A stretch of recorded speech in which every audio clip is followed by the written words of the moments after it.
So নমস্কাৰ, কি খবৰ? আশা কৰোঁ সকলো নিশ্চয় ভালে আছে। ময়ো ঠিক ঠাক আছোঁ, গতিকে আপোনালোকৰ আশীৰ্বাদত বহুদিন ভিডিঅ' দিব পৰা নাছিলোঁ। ভাবিলোঁ এটা ইম্পৰ্টেণ্ট ভিডিঅ' এটা লৈ আহোঁ আপোনালোকৰ মাজলৈ, যিহেতু 2024 চন গ'ল।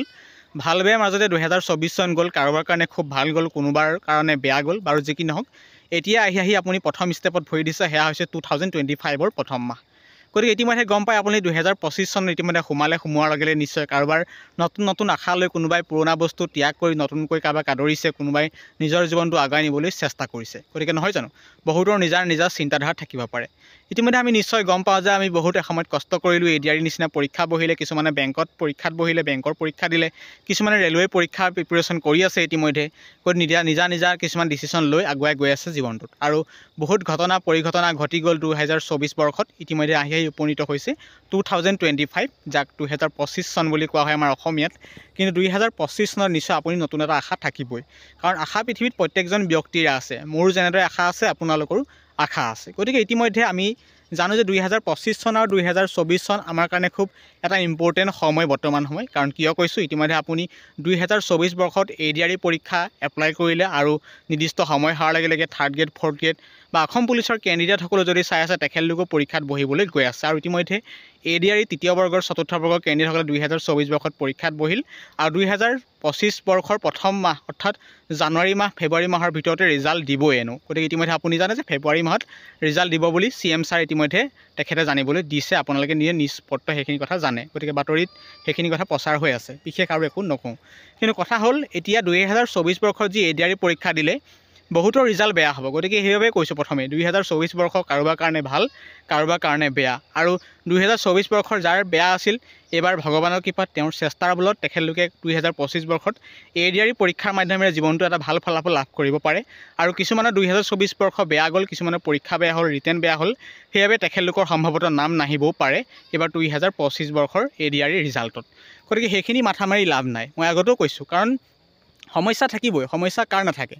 পৃথিৱীৰ প্ৰত্যেকজন ব্যক্তিৰে সমস্যা থাকে, আৰু সমস্যা থাকিলেহে আপুনি সমাধান উলিয়াব পাৰিব। গতিকে সমস্যাৰ বাবে আপুনি মাথা মাৰি লাভ নাই।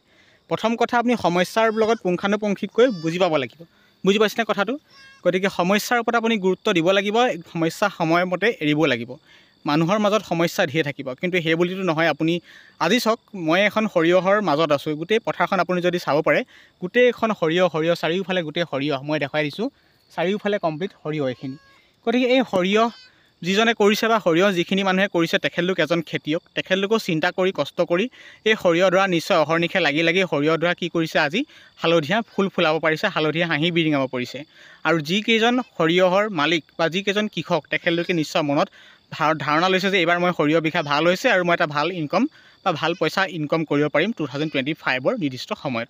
গতিকে তেখেতলোকৰ নিজৰ এটা বীজ ৰোপণ কৰিছে, বা মনত আশা এটা বান্ধি ৰাখিছে।